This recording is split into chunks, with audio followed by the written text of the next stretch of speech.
Bonjour, je m'appelle Grand Pinou.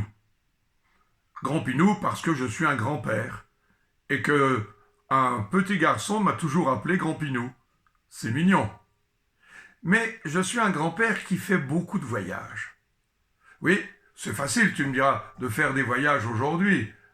Parce que pour aller dans tous les pays du monde, que ce soit en Afrique, en Asie, en Europe, dans tous les pays du monde, même en Australie, dans le sud, c'est facile. Parce qu'aujourd'hui, il y a les avions, ou les voitures, ou les grands bateaux.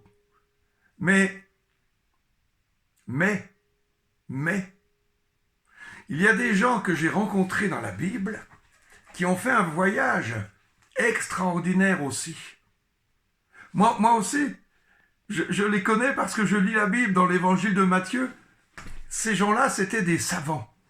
Qu'est-ce que c'est qu'un savant? C'est quelqu'un qui a appris beaucoup de choses, qui a beaucoup appris, qui a lu beaucoup de livres et qui est très intelligent. Et ces savants, ils observaient tout ce qui se passait dans les planètes dans le ciel.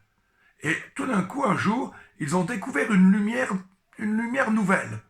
Et cette lumière-là, elle bougeait comme une étoile. Alors ils ont décidé de la suivre parce qu'ils ont pensé que s'ils voyaient cette lumière qui venait d'apparaître dans le ciel, alors c'est que un roi venait d'arriver ou quelque chose d'extraordinaire. Mais ça devait être un roi, un nouveau roi, mais un roi pas comme les autres. Alors ils ont pris leur dromadaire, il n'y avait pas d'avion, n'est-ce pas?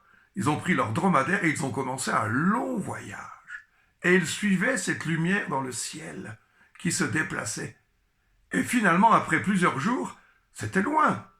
Ils sont arrivés dans la ville de Jérusalem. Et là, ils ont dit, mais est-ce que c'est là qu'il y a un nouveau roi? Ah non, non. Mais alors où est-il, ce nouveau roi? Ça doit être un nouveau roi qui vient de naître, un roi extraordinairement puissant.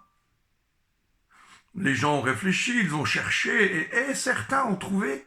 Oui, il y a longtemps, on nous avait parlé d'un roi qui devait naître dans un petit village qu'on appelle Bethléem. Alors aussitôt, les savants, avec tout ce qu'ils avaient apporté, ah oui, parce qu'ils avaient apporté beaucoup de choses, des cadeaux. Alors ils se sont mis en route et ils sont arrivés à Bethléem et là ils ont fini par voir Jésus. Et quand ils ont vu Jésus, ils lui ont ouvert les cadeaux. C'était des cadeaux pour un roi, pas des petits cadeaux qui ne valent rien, pas des petits cadeaux qu'on offre qui n'ont pas de valeur et qu'on met à la poubelle après.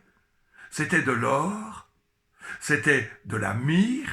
La myrrhe, c'est une huile qu'on met sur le corps quand on a mal, qui nous soulage, qui nous fait du bien. Et puis en plus, c'est une huile essentielle qui sent bon. Et puis le troisième cadeau, c'était de l'encens. C'était pour faire un parfum aussi d'agréable odeur. Et quand ils ont offert leur cadeau, ils ont regardé encore plus cet enfant qui avait quelques mois. Oh, que c'était extraordinaire! Ils voyaient de leurs yeux le roi des rois, le plus grand roi qui est né sur la terre. C'était Jésus. Et les cadeaux qu'ils lui ont faits, c'était des cadeaux extraordinaires. Oui, toi aussi, tu peux faire un cadeau à Jésus.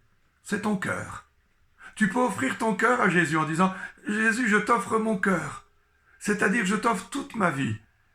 Dis-moi ce que je dois faire pour te plaire. Dis-moi comment je dois être. Parce que toi aussi, tu es venu comme un cadeau pour moi. Alors c'est un échange de cadeaux que tu vas faire avec Jésus. Sois béni, garçon, sois béni, fille. À bientôt.